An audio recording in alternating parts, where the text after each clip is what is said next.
अबू तालिब के किस्से ने हकीकत खोल कर रख दी। न हो आंखें तो घर की रोशनी से कुछ नहीं होता। अगर आज नमाज पर करम टोला में तकरीर हुई और कल सुबह कोई फजर न पड़े तो माफ करना, तकरीर करने वाले का क्या कसूर है। हर साल जलसा हो रहा है, पर्दे पर तकरीरें हो रही हैं, लेकिन आपके करम टोला में जैसे ही मैं दाखिल हुआ मैंने देखा जवान लड़की अपनी मां के साथ जलसे में आ रही है, होठों पर लिपस्टिक भी लगी हुई है, चमकदार कपड़ा भी पहने हुए है, खुशबू में बसी हुई है और तकरीर सुनने के लिए आ रही है। कितनी तकरीरें उलमा ने बयान की, न बेपर्दगी में कमी आई न बेहयाई में कमी। बगावत पर हो आमादा तो डूबे नूह का बेटा, बगावत पर हुआ मादा तो डूबे नूह का बेटा। यहां नामो नसब की बरतरी से कुछ नहीं होता। ओ मेरी प्यारी माओ बहनों,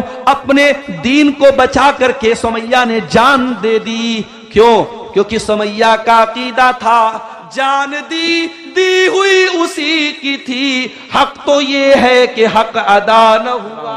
अपनी माँ से एक बात कहना चाहूंगा, आपने वो हदीस बहुत सुनी होगी, माँ के पैरों के नीचे जन्नत है, वो हदीस आपने बहुत सुनी होगी, बाप जन्नत का दरवाजा है। आज अब्दुल गफ्फार सलफी के मुंह से एक और हदीस सुन लो, जो माए है वो भी दिल थाम के सुने और जो बाप है वो भी कलेजा थाम के सुने। अल्हम्दुलिल्लाह।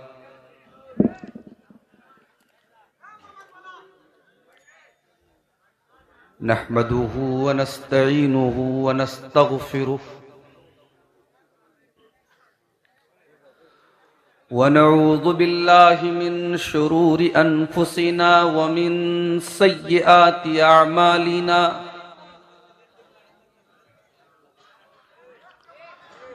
मन यहदिहिल्लाहु फला मुदिल्ल लह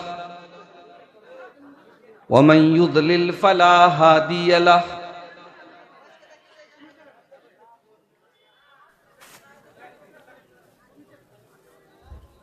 वाशहदु अल्ला इलाहा इल्लल्लाहु वहदहु ला शरीक लह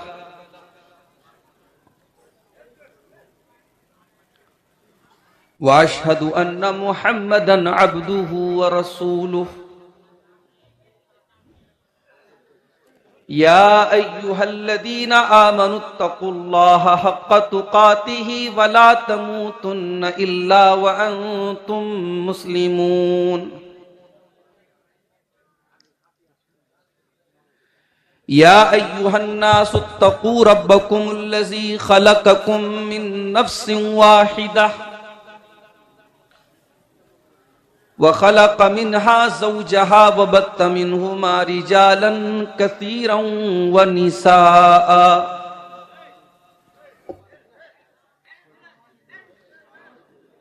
वत्तकुल्लाहल्लज़ी तसाअलून बिही वल अरहाम इन्नल्लाहा काना अलैकुम रक़ीबा।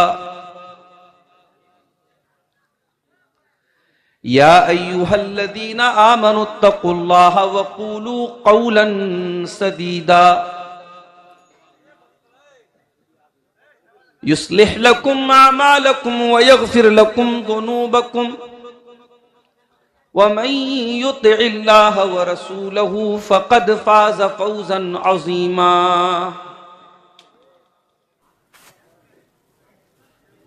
अम्मा बाद फ़इन्न खैरल हदीस किताबुल्लाह व खैरल हदी हदी मुहम्मदिन सल्लल्लाहु अलैहि वसल्लम व शर्रल उमूरि मुहदसातुहा व कुल्ल मुहदसतिन बिदअह व कुल्ल बिदअतिन ज़लालह व कुल्ल ज़लालतिन फिन्नार।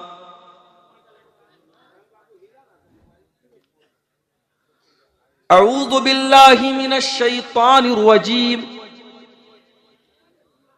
बिस्मिल्लाहिर रहमानिर रहीम।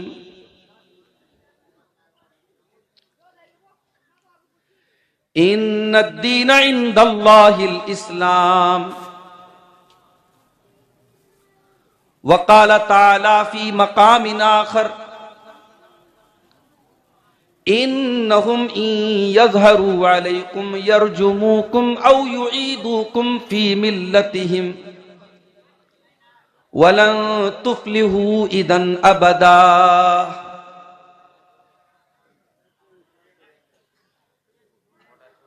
मोहतरम उलमाए किराम, मेरे भाइयों, करम टोला का ये प्रोग्राम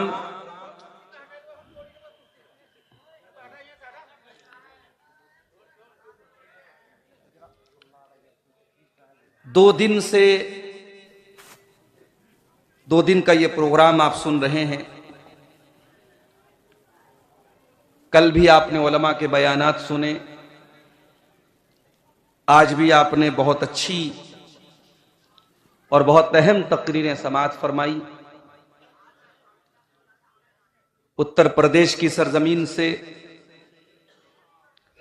शेख मेराज सलफी साहब तशरीफ लाए थे, उनका खिताब आपने सुना। झारखंड की सरजमीन के दो नौजवान खुतबा शेख इमामुल इस्लाम असरी और शेख परवेज अब्दुल कबीर सफावी का खिताब भी अभी आपने मुझसे पहले समाअत किया। अब इस सिलसिले की आखिरी कड़ी के तौर पर मैं आपके सामने हाजिर हुआ। मेरे भाइयों, अल्लाह रब्बुल आलमीन का जितना भी हम शुक्र अदा करें कम है कि उसने हमें और आपको मुसलमान बनाया है। अल्लाह की सबसे अजीम नेमत, सबसे बड़ी नेमत अगर कोई है तो वो हिदायत की नेमत है। अल्लाह ने हमें और आपको हिदायत की नेमत से नवाजा है। इसी मुल्क में करोड़ों लोग ऐसे हैं जो अल्लाह के अलावा किसी नदी की, किसी पेड़ की, किसी जानवर की, धरती की, आसमान की, कुत्ते की, सूअर की, यहां तक के शर्मगाह तक की इबादत करते हैं। बहुत दूर नहीं, आपके झारखंड और बिहार से सटा हुआ एक स्टेट है आसाम का इलाका। आसाम में कामाख्या नाम का एक हमारे गैर मुस्लिम भाइयों का इबादत खाना है, उनका पूजा स्थल है। और वहां बाकायदा औरत की शर्मगाह की छवि बनाकर उसकी इबादत की। हमारे उत्तर प्रदेश में अभी महाकुंभ का त्योहार चल रहा है हमारे गैर मुस्लिम भाइयों का। पूरे देश से करोड़ों लोग वहां आ रहे हैं और ये अकीदा रखते हैं कि साहब हमने गंगा में स्नान कर लिया, हमारे पाप धुल गए। उसमें आपको ऐसे लोग भी मिलेंगे जो नंगे हैं, कपड़ा नहीं पहनते बदन पर। ऐसे भी लोग उसमें मिलेंगे जो अपनी शर्मगाह के ऊपर कोई चीज बांधे हुए हैं और उसका प्रचार कर रहे हैं। ऐसा भी वीडियो मैंने देखा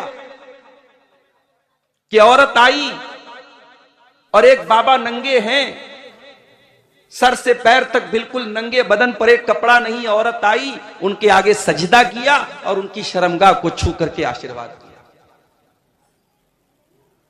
आप देख करके सोचते होंगे यार ये शायद आपको हंसी आ जाती होगी, मगर ये हंसने का मकाम नहीं है, ये रोने का मकाम है मेरे साथ। इंसान किस हद तक गिर चुका है, इंसान शर्मगाह की इबादत कर रहा है। हमारे बनारस में एक बहुत मशहूर इलाका है गुदौलिया का इलाका। वहां सड़क के बीचों बीच एक सांड आता है और लोग उस सांड को देख करके हाथ जोड़ते हैं कि साहब ये नंदी है, हमारा देवता है। और वहीं एक कपड़े की दुकान है और वो नंदी जिसको वो मानते हैं वो आकर के वहां बैठता है, उस सांड को वो अपना रब मानते हैं, उस सांड को अपना खुदा मानते हैं। इसी देश में कितने लोग हैं जो गाय के गोबर को मुतबर्रक और मुकद्दस समझ करके खा जाते हैं। कितने लोग हैं जो गाय के पेशाब को पी जाते हैं। ये सारे मनाजिर देख करके हमारे दिल से तो बस एक ही आवाज निकलती है कि ऐ अल्लाह तेरा शुक्र है, तेरा करम है, तेरी कृपा है, तेरी इनायत है, तेरी मेहरबानी है कि तूने हमें इस्लाम जैसी नेमत से नवाजा है। दुनिया में हमारे पास कुछ ना हो, रहने को अच्छा मकान नहीं, पहनने को अच्छा कपड़ा नहीं, खाने को ढंग का अनाज नहीं, लेकिन अगर ये दौलत हमारे पास है तो हमसे बड़ा दौलतमंद कोई नहीं। कल अल्लाह की बारगाह में अल्लाह पूछेगा मेरे बंदे तू क्या लाया? हम कहेंगे अल्लाह हमारे पास ज्यादा नेकियां तो नहीं थी, बहुत ज्यादा रोजा नमाज करने वाले, बहुत ज्यादा मुत्तकी लोग तो हम नहीं है। आए अल्लाह बहुत ज्यादा परहेजगार और मुत्तकी हम लोग नहीं है। अल्लाह पूछेगा मेरे बंदे तू क्या लाया? हम कहेंगे अल्लाह ज्यादा रोजा नमाज तो हमारे पास नहीं है, ज्यादा तकवा तो नहीं है, ज्यादा दीनदारी तो नहीं है, लेकिन ऐ अल्लाह ये पेशानी अगर झुकी है तो तेरी बारगाह में झुकी है, तेरी तौहीद लेकर के आए हैं। आए अल्लाह तेरी तौहीद के साथ कभी हमने कोई समझौता नहीं किया। कम से कम ये तो कहने का हमारे पास एक सहारा होगा कि अल्लाह हम तौहीद लेकर के आए।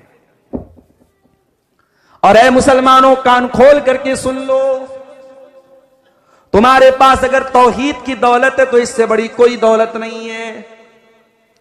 दुनिया की सारी दौलतें इस दौलत के आगे बेकार हैं। अल्लाह की बारगाह में जमीन भर के सोना भी अगर कोई लेके आ जाए और तौहीद न लेकर के आए, वो अल्लाह के अजाब से नहीं बच सकता। अल्लाह फरमाता है इन्नल्लज़ीना कफरू व मातू व हुम कुफ्फारुन फलन युक़बल मिन अहदिहिम मिलउल अर्ज़ि ज़हबा। जिसका इंतकाल कुफ्र की हालत में हो गया, जो तौहीद के बगैर दुनिया से चला गया, जिसके पास सब कुछ है तौहीद नहीं है और उसी हाल में उसका इंतकाल हो गया, अल्लाह फरमाता है कल कयामत के दिन वो जमीन भर के सोना भी अगर लेके आ जाए, अल्लाह के यहां उसका जमीन भर के सोना भी कबूल नहीं किया जाएगा। उसका जमीन भर के सोना भी उसको जहन्नम की आग से नहीं बचा पाएगा। ऐ मुसलमानों, हम बहुत गरीब है, बहुत कमजोर है, बहुत लुटे पिटे हैं, लेकिन अगर तौहीद को बचा के लेके चले गए तो इससे बड़ी कोई कामयाबी नहीं है। इसीलिए अल्लाह कुरान में बार बार हमें तौहीद की हिफाजत करने का हुक्म देता है। कहीं फरमाता है वला तमूतुन्न इल्ला व अंतुम मुस्लिमून, ऐ मुसलमानों तुम्हें मौत ना आए मगर इस्लाम की हालत में। तुम मरना तो इस्लाम को लेके जाना, तुम्हें मौत आए तो तौहीद को लेके अल्लाह के पास जाना। पांचों टाइम की नमाज हम पढ़ते हैं, नमाज की हर रकात में सूरह फातिहा पढ़ते हैं। सूरतुल फातिहा के अंदर हम बार बार अल्लाह ताला से एक दुआ मांगते हैं, इहदिनस सिरातल मुस्तकीम। आय अल्लाह तू सिरात मुस्तकीम पर हमको चला, तू इस्लाम के ऊपर हमको चला, अपने सच्चे दीन पर तू हमको चला। सिरातल लज़ीना अनअमता अलैहिम, आय अल्लाह तू उनके रास्ते पर चला जिनके ऊपर तेरा इनाम हुआ, जिनके ऊपर तेरा करम हुआ। आय अल्लाह तू नबियों के रास्ते पे चला, तू सिद्दीकीन के रास्ते पे चला, तू शुहदा के रास्ते पे चला, तू सालिहीन के रास्ते पर चला। गैरिल मग़दूबि अलैहिम वलद्दाल्लीन, आय अल्लाह उनके रास्ते पर न चला जिनके ऊपर तेरा गजब नाजिल हुआ, तू यहूदियों के रास्ते पर हमको न चला। और आय अल्लाह उनके रास्ते पर न चला जो भटक गए, ईसाइयों के रास्ते पर हमको न चला। हम बार बार ये दुआ करते हैं क्योंकि इससे बड़ी कोई चीज नहीं है मेरे साथ। ये अलग बात है इस दौलत की हमें और आप कुछ कद्र कीमत नहीं मालूम। इस्लाम क्या है हमें इसका एहसास नहीं है। इस्लाम इतनी बड़ी नेमत है, जब जन्नती जन्नत में जाएंगे तो क्या कहेंगे? वक़ालुल हम्दुलिल्लाहिल्लज़ी हदाना लिहाज़ा। जन्नती जन्नत में जाने के बाद कहेंगे अल्लाह तेरा करम है, तेरा शुक्र है, तूने तौहीद की हिदायत की नेमत से हमको नवाजा। वमा कुन्ना लिनहतदिय लौला अन हदानल्लाह। आय अल्लाह अगर तू हमको हिदायत न देता तो हम हिदायत पाने वाले न होते।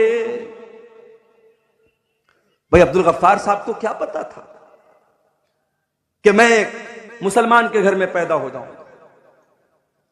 ये तो अल्लाह ताला ने मेरी किस्मत संवारी कि मैं मुसलमान के घर में पैदा हूं। किसी मुशरिक के घर पैदा होता तो किसी गाय को देख करके मैं भी हाथ जोड़ रहा होता, किसी गाय का पेशाब मैं भी पी रहा होता। तो अल्लाह अगर हमें हिदायत न देता तो हम हिदायत नहीं पा सकते थे मेरे प्यारे से। और अल्लाह जब चाहे जिसको चाहे हिदायत दे सकता है। हमारे उत्तर प्रदेश में एक शहर आजमगढ़, आजमगढ़ में एक नौजवान लड़का जिसका नाम बाके राम था, गैर मुस्लिम घराने से उसका ताल्लुक था। उस लड़के के मन के अंदर जिज्ञासा पैदा हुई, ख्वाहिश पैदा हुई, इस्लाम का मुताला करने की। पढ़ा लिखा नौजवान था, उसने इस्लाम का मुताला किया, इस्लाम की स्टडी की, कुरान को पढ़ा, नबी की सीरत को पढ़ा, नबी की जिंदगी को पढ़ा। एक मौलवी साहब से मिला, मौलवी साहब मैं इस्लाम को स्वीकार करना चाहता हूं, क्या करना पड़ेगा? मौलवी साहब ने कहा जाओ गुस्ल करके आओ। गुस्ल करके आया, पाक साफ हो करके आया। मौलवी साहब ने कहा चलो कलमा पढ़ो, अशहदु अल्ला इलाहा इल्लल्लाह, मैं गवाही देता हूं अल्लाह के सिवा कोई इबादत के लायक नहीं है, व अशहदु अन्ना मुहम्मदन अब्दुहु व रसूलुहु, और मैं गवाही देता हूं कि मोहम्मद सल्लल्लाहु अलैहि वसल्लम अल्लाह के बंदे हैं, अल्लाह के रसूल हैं। वो लड़का मुसलमान हो गया। मौलवी साहब ने कहा अब क्या चाहते हो? कहा मौलवी साहब मैंने इस्लाम कबूल तो कर लिया, मगर मैं चाहता हूं मैं इस्लाम की और स्टडी करूं और मुताला करूं। मैं कुरान की लैंग्वेज को पढ़ना चाहता हूं, मैं हदीस को पढ़ना चाहता हूं। मौलवी साहब ने कहा बहुत मेहनत करना पड़ेगा। कि मैं मेहनत करने को तैयार हूं। उस लड़के ने उत्तर प्रदेश से 2000 किलोमीटर दूर तमिलनाडु का सफर किया, और तमिलनाडु के एक इलाके उमराबाद में जमात अहले हदीस का एक बहुत बड़ा इदारा जिसका नाम जामिया दारुस्सलाम उमराबाद है, वहां जाकर के उसने एडमिशन लिया। उस लड़के ने 10 साल तक उस इदारे में तालीम हासिल की, और वहां से पूरा आलिम बन करके, कुरान और हदीस का जानकार बन करके निकला। उसके नंबर इतने अच्छे आए, उतने उसके मार्क्स इतने अच्छे आए, उसका एडमिशन मदीना यूनिवर्सिटी के अंदर हो गया। मदीना के अंदर उसने एडमिशन लिया। इल्मे हदीस की फैकल्टी में उसका शौक था नबी की हदीसों को पढ़ने का। उसने हदीस की फैकल्टी में एडमिशन लिया, और इल्मे हदीस में पहले उसने बीए किया, फिर एमए किया, फिर पीएचडी किया। इतना पढ़ लिख करके वो इंसान खामोश नहीं बैठा। उसके मन में एक और जज्बा पैदा हुआ कि मैं अपने नबी की तमाम सही हदीसों को इकट्ठा कर दूं। उसने अपने नबी की तमाम सही हदीसें जो अलग अलग किताबों में पाई जाती हैं सबको इकट्ठा किया, और 12 जिल्दों में उसने 12 मोटे मोटे वॉल्यूम्स में उसने किताब लिखी, और किताब का नाम उसने लिखा अल जामे अस्सही। और दुनिया उस इंसान को डॉक्टर ज़ियाउर रहमान आज़मी के नाम से जानती है। नहीं जानते थे, उस लड़के के मां बाप को भी शायद पता नहीं था कि हमारा ये लड़का मुसलमान होगा और अपने दौर का इतना बड़ा आलिम बनेगा।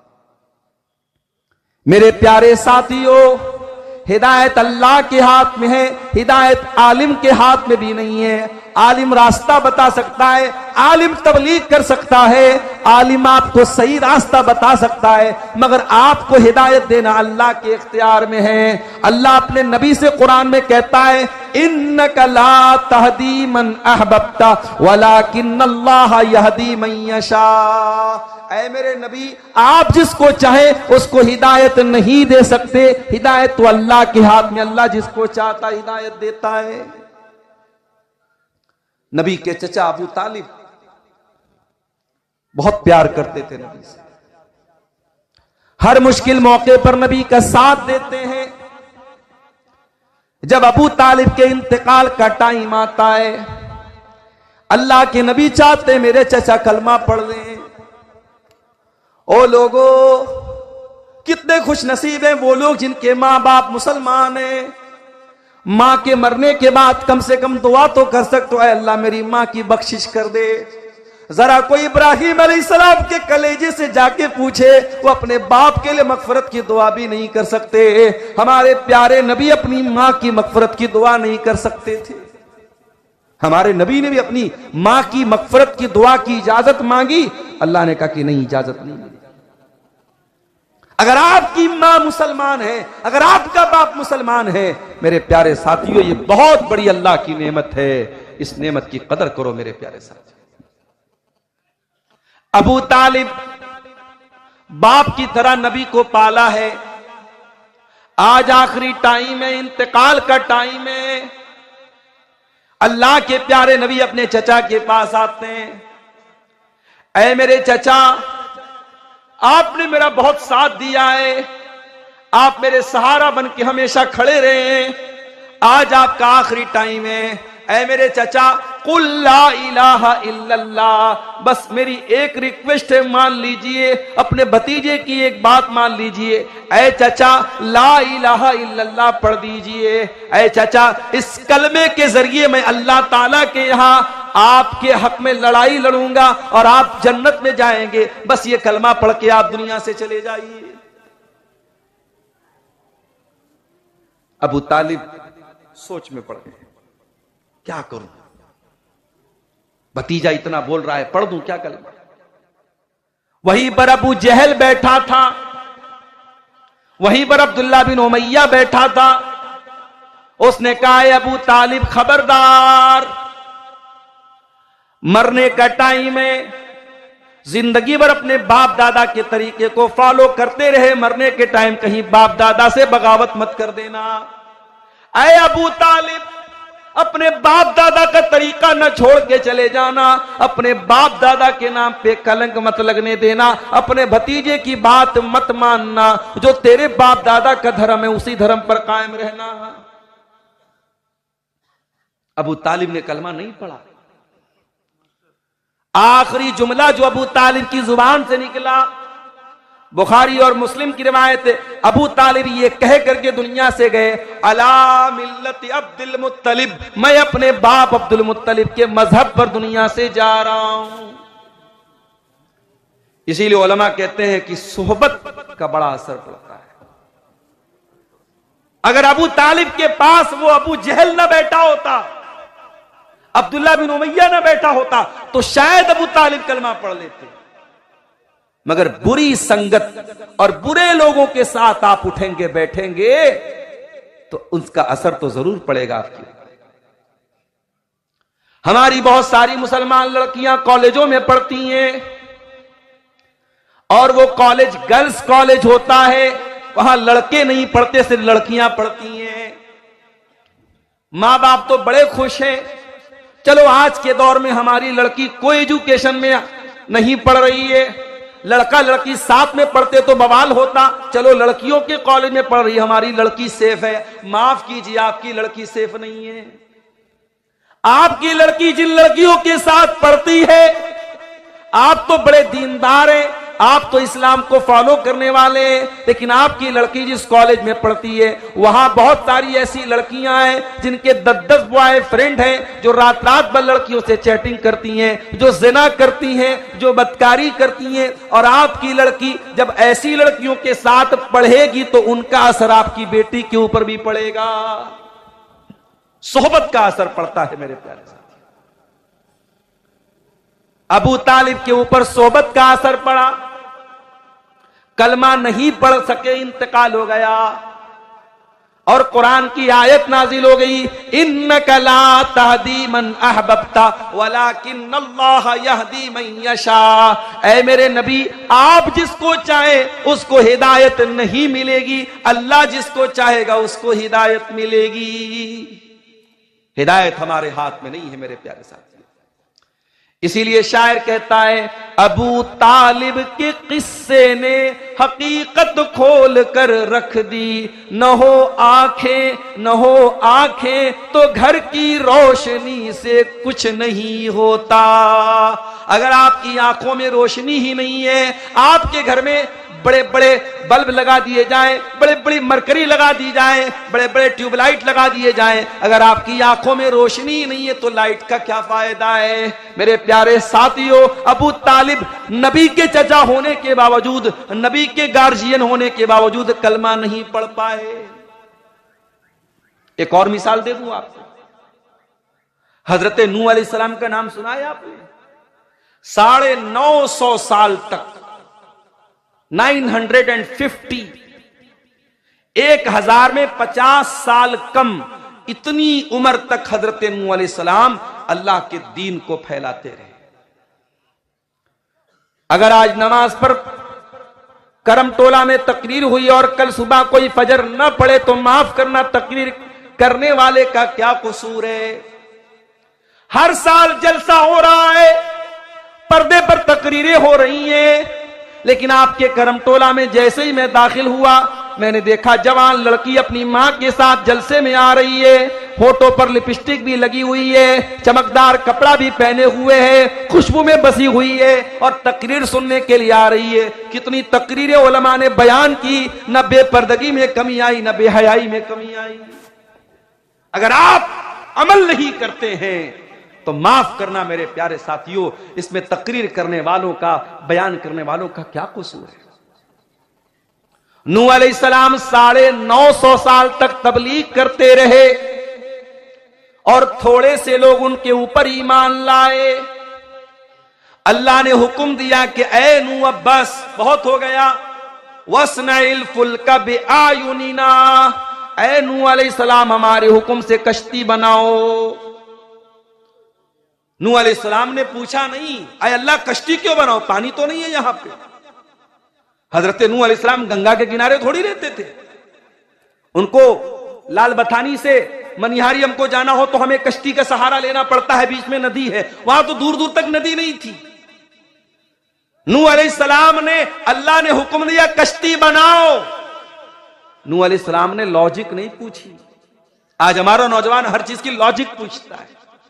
मौलवी साहब, एक औरत का मेरे पास मैसेज आया, मौलवी साहब ये बताइए कि शौहर के मरने के बाद बीवी को 4 महीना 10 दिन की इद्दत क्यों गुजारनी पड़ती है? मैंने कहा कि मेरी बहन, बीवी को अपने शौहर के एहतराम में, मियां बीवी का रिश्ता एहतराम का रिश्ता है, बीवी अपने शौहर का इज्जत करती है, एहतराम करती है, सम्मान करती है, रिस्पेक्ट करती है, तो अल्लाह ताला ने हुक्म दिया है कि शौहर मर जाए तो बीवी 4 महीना 10 दिन तक इद्दत गुजारे। और फिर मैंने उस बहन को यह भी नसीहत की कि हर चीज की लॉजिक मत तलाश किया करो। शरीयत में आपको बहुत सारी ऐसी चीजें मिलेंगी, कोई लॉजिक नहीं, कोई लॉजिक नहीं। जाड़े का मौसम आया, आप मोजा पहने हुए हैं, ट्रेन पे मैं सफर करके आता हूं, अपनी मंजिल पर पहुंचा, देखा मोजा बहुत गंदा हो गया है। मैं वजू की हालत में, अगर मैंने मोजा पहना हुआ है, शरीयत कहती है कि सफर में आप 3 दिन तक मोजा पहने पहने वजू कीजिए और पैर धोने के बजाय पैर के ऊपर मसा कर लीजिए। अब लॉजिक ये कहती है कि साहब जब मैंने मोजा पहना है तो मोजे पर जो डस्ट लग रहा है, जो गंदगी लग रही है, वो तो नीचे लग रही है, तो मसा तो नीचे होना चाहिए, मगर मसा नीचे नहीं, मसा ऊपर होगा। दीन में हर जगह लॉजिक नहीं चलेगी मेरे प्यारे साथ। अल्लाह ने कहा ऐ नूह कश्ती बनाओ। नूह अलैहिस्सलाम ने लॉजिक नहीं पूछी, कश्ती बनाने लगे। ये भी नहीं पूछा अल्लाह कश्ती क्यों बना रहा हूं, पानी तो दूर दूर तक नहीं है। नूह अलैहिस्सलाम कश्ती बनाने लगे। अब कश्ती बनाते चले जा रहे, कौम के लोग आते चले जा रहे। कुल्लमा मर्रा अलैहि मलउम मिन कौमिही सखिरू मिनहु, जब कौम के लोग वहां से गुजरते हैं तो मजाक उड़ाते हैं, देखो भाई हजरत नूह तो बड़ई बन गए, ये तो बड़ई का काम कर रहे हैं, ये तो कश्ती बना रहे, लोग मजाक उड़ा रहे, लोग ठट्ठा कर रहे हैं, लोग हंसी उड़ा रहे हैं, मगर नूह अलैहिस्सलाम खामोशी से अपना काम करते चले जा रहे हैं। सबक ये दे रहे हैं, ऐ सच्चाई के रास्ते पे चलने वाले, ऐ दीन के रास्ते पे चलने वाले, दुनिया तेरा मजाक उड़ाएगी, तू परवाह मत करना। ऐ नकाब पहनने वाली खातून, तू नकाब पहन के निकलेगी, कोई नारा भी लगाएगा अपने मजहब का, तू खामोशी से आगे बढ़ जाना। ऐ दाढ़ी रखने वाले नौजवान, तेरी दाढ़ी का मजाक भी उड़ाया जाएगा, तू अपनी दाढ़ी पर कभी शर्माने की कोशिश मत करना। कहीं लोगों के हंसी मजाक को सुन करके अपनी दाढ़ी को साफ मत कर देना, कहीं लोगों के हंसी मजाक को सुन करके अपने नकाब से ऐ मुसलमान औरत तो समझौता मत कर लेना। हजरत नूह ने सबक दिया। दुनिया कुत्ते भौंकते रहते हैं और हाथी चलता रहता है, हाथी की चाल पे कुत्तों के भौंकने से कोई फर्क नहीं पड़ता है। नूह अलैहिस्सलाम कश्ती बनाते चले जा रहे हैं और कौम के लोग मजाक उड़ाते चले जा रहे हैं। कश्ती बन करके तैयार, अल्लाह ने फरमाया कि ऐ नूह, अब एक काम करो, इस कश्ती पर जितने ईमान वाले हैं सबको शामिल कर लो, और तुम्हारे जितने परिवार के लोग हैं उनको भी कश्ती पर बिठा लो। वमिन कुल्लिन ज़ौजैन इस्नैन, और हर जानदार, हर जानवर का जोड़ा भी अपनी कश्ती में रख लो, जो भी जानदार तुम्हारे सामने मौजूद है। नूह अलैहिस्सलाम ने जितने ईमान वाले थे, मुट्ठी भर थोड़े से ईमान वाले थे, सबको अपनी कश्ती पे सवार कर लिया। उनका परिवार भी कश्ती में आ गया। उनकी एक बीवी उनके ऊपर ईमान नहीं लाई, वो कश्ती पे नहीं चढ़ी, और उनका एक बेटा ईमान नहीं लाया, वो कश्ती पे नहीं चढ़ा। बेटे का नाम कनान था, जो उलमा ने बयान किया है वल्लाहु आलम, उसका नाम कनान था। कनान नाम का लड़का बैठा नहीं कश्ती पे, नहीं सवार। जब कश्ती के चलने का टाइम आया, अल्लाह ने जमीन को हुक्म दिया, जमीन से पानी निकलने लगा, पूरी जमीन पानी से भर गई, हर तरफ पानी ही पानी नजर आने लगा।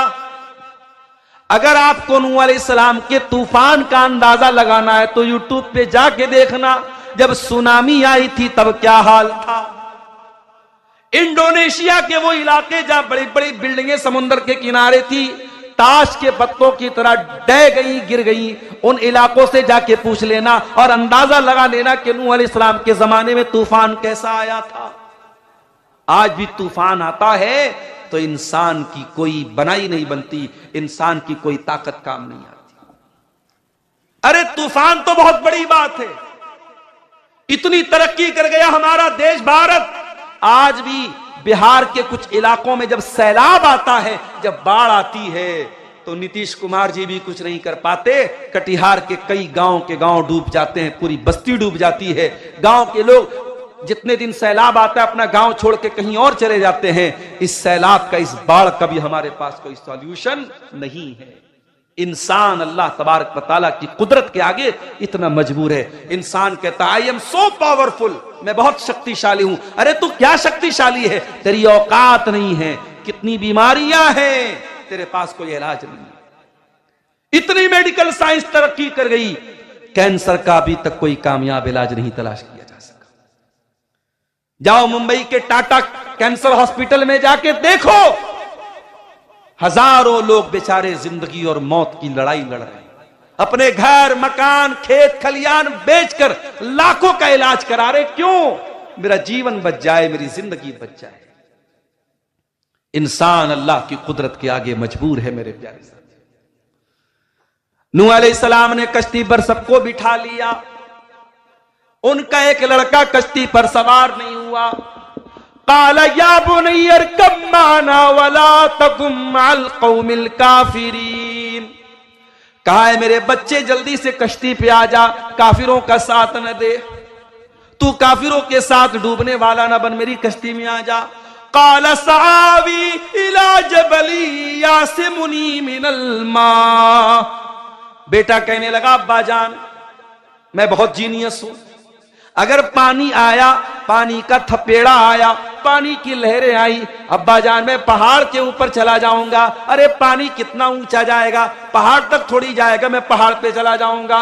हजरत नूह अलैहिस्सलाम ने फरमाया, काला ला आसिमल यौम मिन अम्रिल्लाहि इल्ला मन रहीम। ऐ मेरे बच्चे, ये अजाब है, ये तूफान अल्लाह का अजाब है, और अल्लाह के अजाब से कोई पहाड़ भी तुझे नहीं बचा सकता। तूफान आया और हजरत नूह अलैहिस्सलाम का बेटा डूब गया, मर गया, डूब गया, खत्म हो गया, और आखिरत भी उसकी बर्बाद होगी, क्योंकि अल्लाह ने कहा था वही कामयाब होगा जो तेरी कश्ती पे आएगा। जब नूह अलैहिस्सलाम का बेटा उनकी आंखों के सामने डूब गया, इतने बड़े नबी हैं, अल्लाह ने बता भी दिया था कि जो कश्ती में जाएगा वही बचेगा। नूह अलैहिस्सलाम को तो समझ जाना चाहिए मेरा बेटा ईमान नहीं लाया इसीलिए तो डूब गया, मगर बाप का कलेजा मानने को तैयार नहीं है। बाप बाप होता है मेरे साथी, बाप जितना भी समझदार हो जाए औलाद की मोहब्बत अंधा कर देती है। काला, हजरत नूह अलैहिस्सलाम ने कहा, अल्लाह तूने वादा किया था तू मेरे परिवार को बचाएगा, मेरी फैमिली को बचाएगा। आय अल्लाह मेरा बेटा मेरी आंखों के सामने डूब गया। इन्ना वादकल हक, आय अल्लाह तेरा वादा सच्चा है, तेरा वादा कहां गया? मेरा बेटा कैसे डूब गया, मेरा बच्चा कैसे डूब गया? अल्लाह, बेटे ने बाप की बात नहीं मानी, बाप समझाता रहा, बेटे ने बाप की बात नहीं मानी, बेटा डूब गया। मगर बाप की मोहब्बत देखो मेरे प्यारे साथी, जिनके बाप जिंदा है बाप की कदर कर लो मेरे भाइयों, जिनकी माँ जिंदा है माओ की कदर कर लो। न माँ कभी दोबारा जिंदगी में मिलेगी, न बाप कभी दोबारा जिंदगी में मिलेगी। आज 4 पैसे तुम्हारे पास हैं, बाप किसको जरूरत पड़ी तो तुम्हें वो पैसे देने में हमारी जान जाती है। बीवी अलग समझा रही है, अरे चलो अब्बा को क्या जरूरत है पैसा देने की। अरे आज जिस बाप को तुम पैसा देने से कतरा रहे हो और तुम्हारे पास पैसे की कमी नहीं है, कल तुम तलाश करोगे कि कहां मेरा बाप मुझे मिल जाए, मैं उसके हाथ में कुछ पैसे रख दूं। जिस मां ने तुझको अपने पेट में 9 महीने रखा है, उस मां को छोटी छोटी जरूरतों के लिए तेरे सामने हाथ फैलाना पड़े, और आज तू उसको उसकी जरूरतें नहीं पूरी करता, उसकी दवाएं नहीं लाता, उसको तू खाने पीने की चीजें तक ला के नहीं देता। कल जब ये मां चली जाएगी तो तेरा हाथ मचलेगा कि काश मेरी मां जिंदा होती, मैं उसे नई साड़ी ला के देता, मैं उसे नए कपड़े ला के देता, मैं उसके खाने की चीज उसको ला के देता। तू तरसेगा अपनी मां को देने के लिए। मां जिंदा है तो मां की कदर कर लो मेरे भाई, बाप जिंदा है तो बाप की कदर कर लो। मरने के बाद करम तोलान के मदरसे में अपने बाप की तरफ से 1 कट्ठा जमीन भी दे दी तो बाप की खिदमत का हक अदा नहीं होगा। अगर मां की तरफ से यतीमों को खाना भी खिला दिया तो मां को जिंदगी में जो तूने खिलाया है उसके सवाब के बराबर तू नहीं पहुंच सकता। जिंदगी में मां बाप की कदर करो मेरे साथ, बाप बाप होता है। कहा अय अल्लाह तूने वादा किया था तू मेरे परिवार को बचाएगा, अल्लाह मेरा बेटा डूब गया, क्यों डूब गया? काला या नूह इन्नहु लैसा मिन अहलिक इन्नहु अमलुन गैरु सालिह। ऐ नूह तेरा बेटा तेरे परिवार में से नहीं है, तेरे अहल में से नहीं है, तेरे बेटे का अमल गड़बड़ है। इन्नहु अमलुन गैरु सालिह, तेरे बेटे का किरदार गड़बड़ है। आज हमारे यहां बिरादरीवाद बहुत चलता है, अंसारी है तो अंसारी में ही शादी होगी। कटिहार जाता हूं, वहां शेरशाहबादी, मुसलमानों में शेरशाहबादी बिरादरी है, और एक बिरादरी वहां सुरजापुरी है। शेरशाहबादी सुरजापुरी में 36 का आंकड़ा है। दरभंगा जाता हूं, वहां शेख और अंसारी में 36 का आंकड़ा है। हमारे यूपी में सिद्धार्थनगर जाता हूं, वहां खान और जो दूसरी बिरादरी के लोग उसमें 36 का आंकड़ा। आज बिरादरी पर हम मर रहे हैं, अपनी बिरादरी पर बड़ा नाश करते हैं। अरे बिरादरी छोड़, तो नबी का भी अगर बेटा है और तेरा अमल अगर गड़बड़ है तो अल्लाह ताला क्या तेरा बाप भी तुझे नहीं बचा पाएगा। बगावत पर हो आमादा तो डूबे नूह का बेटा। बगावत पर हो आमादा तो डूबे नूह का बेटा। यहां नामो नसब की बरतरी से कुछ नहीं होता। खान साहब, अंसारी साहब, शेख साहब, सैयद साहब, आपकी बिरादरी क्या है, आपकी कास्ट क्या है, आपके बाप दादा कौन थे, अल्लाह ताला क्या ये मैटर नहीं करता। अल्लाह ताला क्या अगर मैटर करता है, आपका अमल मैटर करता है, आपका ईमान मैटर करता है, आपका अकीदा मैटर करता है। हजरत नूह अलैहिस्सलाम अपने बेटे को नहीं बचा पाए मेरे साथ। इसीलिए अल्लाह कहता है इन्नका ला तहदी मन अहबब्ता, ऐ मेरे नबी आप जिसको चाहे हिदायत दे दे, ऐसा नहीं है, हिदायत हम देते हैं। मेरे अजीजों, मेरे भाइयों, अल्लाह ने हमको आज हिदायत की नेमत से नवाजा है, इस्लाम की नेमत से नवाजा है। हम अल्लाह की तौहीद वाले लोग हैं, अल्लाह के आगे सर झुकाने वाले लोग हैं। अल्लाह के वास्ते इस नेमत की कदर करो मेरे प्यारे साथियों। वल्लाह कलेजा दुखता है जब हम कोई खबर सुनते हैं, अखबार में पढ़ते हैं हमारी कोई मुसलमान बहन मुर्तद हो गई। इसी झारखंड की रांची में एक नुसरत जहां नाम की लड़की, जो पांचों टाइम की नमाजी थी, जो रोजेदार थी, जो उलमा के बयानात सुना करती थी, पांचों टाइम की नमाजी लड़की, दीनदार लड़की, तकरीरें सुनने वाली लड़की, नाम था नुसरत जहां। फेसबुक के ऊपर एक लड़के से मोहब्बत हो गई, प्यार हो गया, चक्कर चला। उस लड़के ने जो गैर मुस्लिम था, इस पांचों टाइम की नमाजी लड़की को इतना बहकाया, इतना बहकाया, इतना बहकाया कि ये लड़की नुसरत जहां से निशा सिंह बन गई। आप नहीं जानते आपके घर में रखा हुआ मोबाइल क्या क्या गुल खिला सकता है। आपकी बेटी के ईमान की दौलत को छीन लिया उस मोबाइल ने। और जो मुर्तद हो गया, जो ईमान के रास्ते से हट गया, उसका अंजाम क्या होगा। वमन यर्तदिद मिनकुम अन दीनिही फयमुत वहुवा काफिरुन फउलाइका हबितत आमालुहुम फिद दुनिया वल आखिरा। जो मुर्तद हो गया, जो इस्लाम को छोड़ करके किसी और मजहब में चला गया और उसी हाल में वो मर गया, अल्लाह फरमाता है दुनिया भी बर्बाद, आखिरत भी बर्बाद। न दुनिया उसकी कामयाब, न आखिरत कामयाब।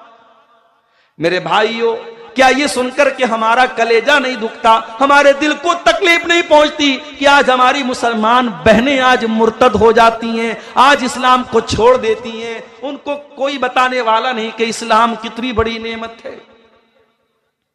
ये इस्लाम तो वो नेमत है कि सुमैया बिन्ते खय्यात नाम की औरत अपने जवान बेटे के सामने अबू जहल कहता है, ऐ सुमैया तूने मोहम्मद का दीन नहीं छोड़ा, तूने इस्लाम नहीं छोड़ा, ऐ सुमैया तेरे तन से कपड़े उतार दूंगा, तेरे जवान बेटे के सामने तुझको नंगा कर दूंगा। सुमैया तू बूढ़ी हो चुकी है, तू कमजोर हो चुकी है, मगर ऐ सुमैया तेरे दिल में अल्लाह की मोहब्बत और तौहीद की मोहब्बत आज भी उतनी ही मजबूत है। सुमैया अपने दीन को छोड़ने को तैयार नहीं, अपने रब की तौहीद को छोड़ने को तैयार नहीं।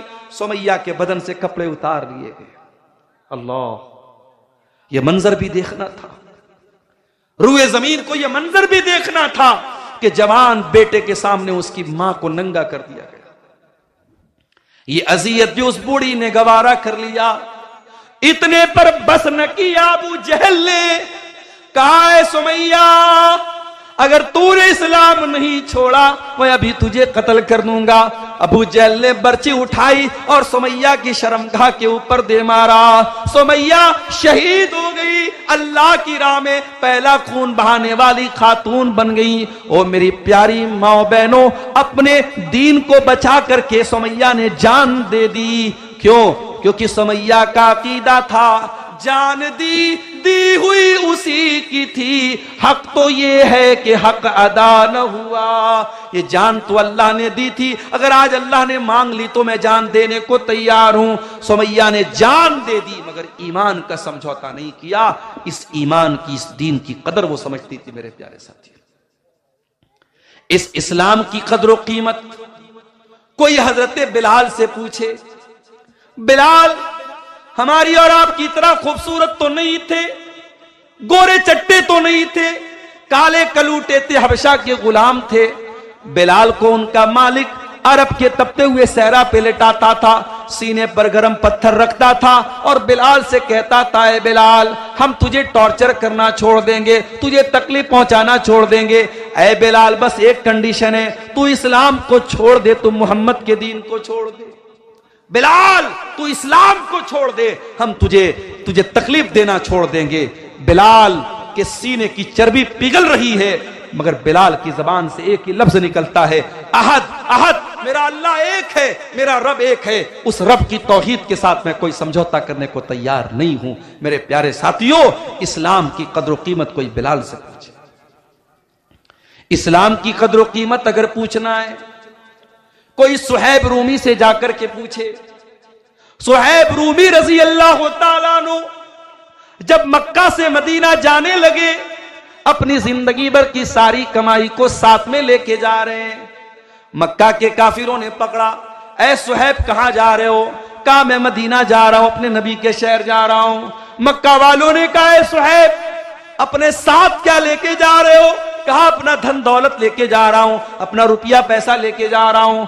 मक्का वालों ने कहा, अतैतना सोलूकन ला माल लक, ऐ सुहैब जब तुम मक्का में आए थे तुम्हारे पास फूटी कौड़ी नहीं थी, आज सारी दौलत लेकर के मदीना जाना चाहते हो, ऐ सुहैब हम तुम्हें जाने नहीं देंगे। कहा फिर क्या करोगे? कहा माल दे करके जाना पड़ेगा। सुहैब रूमी रजी अल्लाह तआला अन्हु ने जिंदगी भर की कमाई एक सेकंड की देर किए बगैर मक्का के काफिरों के हवाले कर दी और खाली हाथ मदीना पहुंचे। मक्का से मदीना 480 किलोमीटर का सफर तय किया और मदीना पहुंचे।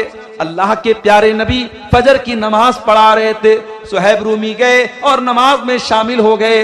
नबी ने सलाम फेरा, सामने सुहैब रूमी नजर आ गए। नबी खड़े हुए, सुहैब को गले लगाया, सुहैब को गले लगाया और गले लगा करके अभी सुहैब ने कुछ बताया नहीं है, अभी सुहैब कुछ बोले नहीं है। नबी ने फरमाया, ऐ सुहैब मुझे अल्लाह की तरफ से सब बता दिया गया है, मुझे खबर दे दी गई है। ऐ सुहैब रबिह तलबैया, रबिह तलबैया, ऐ सुहैब तूने बड़े फायदे का सौदा किया है, तूने बड़े मुनाफे का सौदा किया है।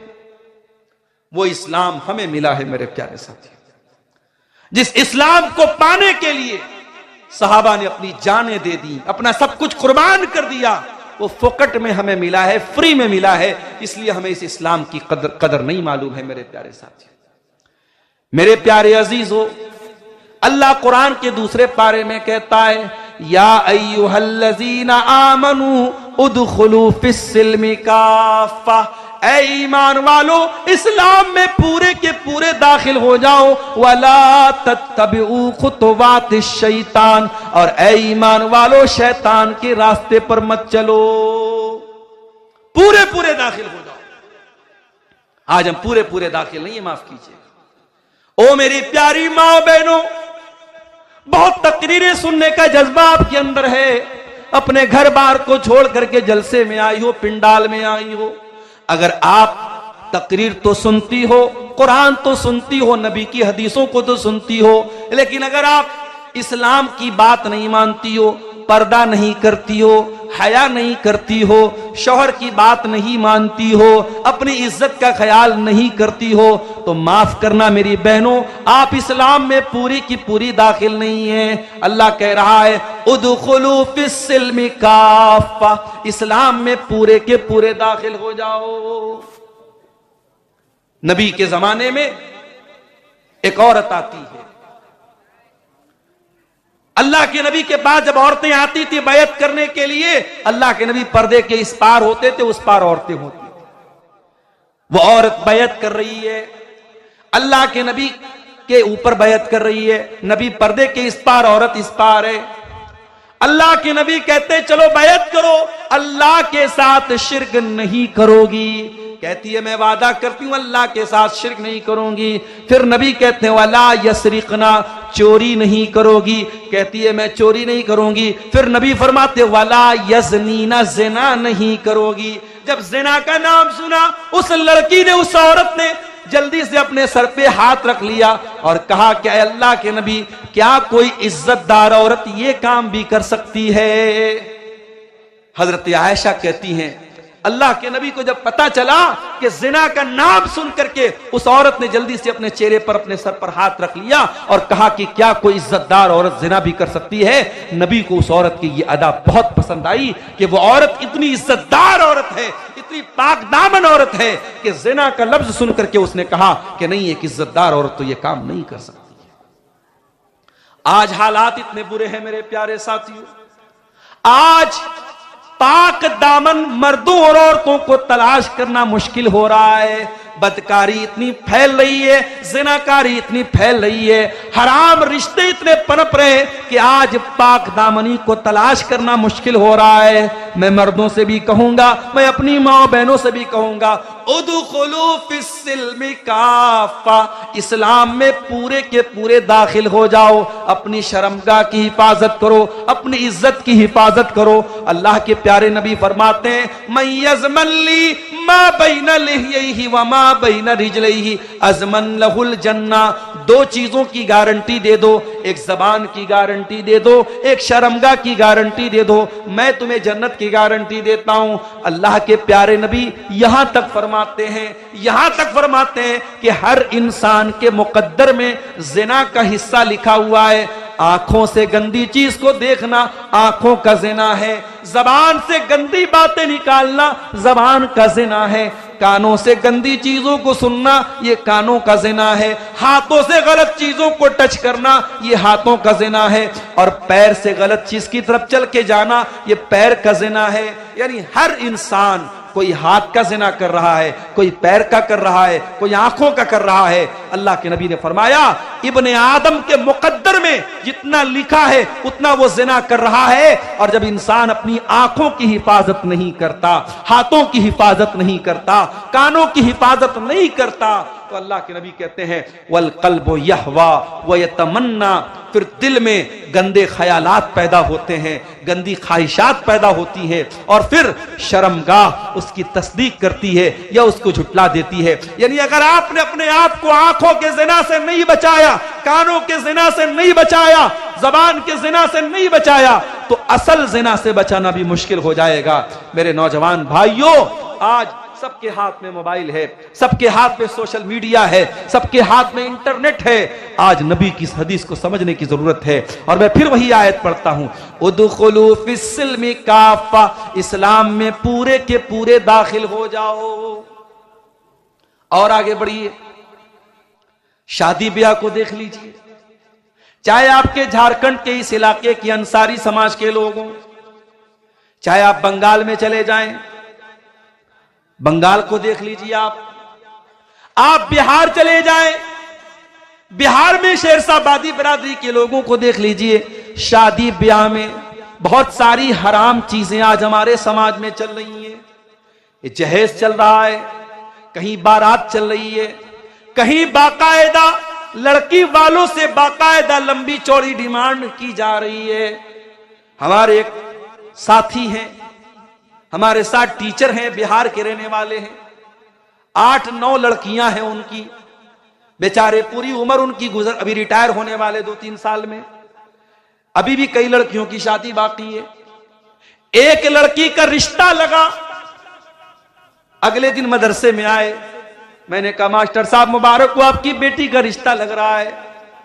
कहा कि शेख साहब रिश्ता तो लग रहा है, खुशी की बात है, मगर दुख की बात यह है लड़के ने 5 लाख की डिमांड की है। मैंने कहा लड़का करता क्या है? कहा कि लड़का राजगीर का काम करता है, मिस्त्री का काम करता है, घर मकान बनाने वाला मिस्त्री का काम करता है। गौर करो ये हालात है।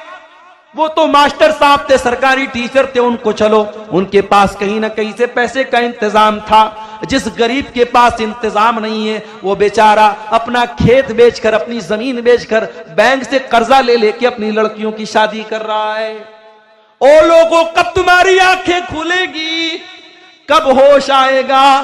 पानी सर से ऊपर जा चुका है। आज इन रस्मों की वजह से कितने गरीब हैं जो अपनी बेटियों की शादी नहीं कर पा रहे हैं। उनकी जवान बेटियां जवानी की दहलीज को पार कर रही हैं। अल्लाह न करे, अल्लाह न करे अगर उन लड़कियों के कदम बह गए, उन लड़कियों ने गलत रास्ता चुन लिया, मेरे प्यारे भाइयों, वो लड़कियां तो गुनहगार होंगी, मगर उसका जिम्मेदार कौन होगा?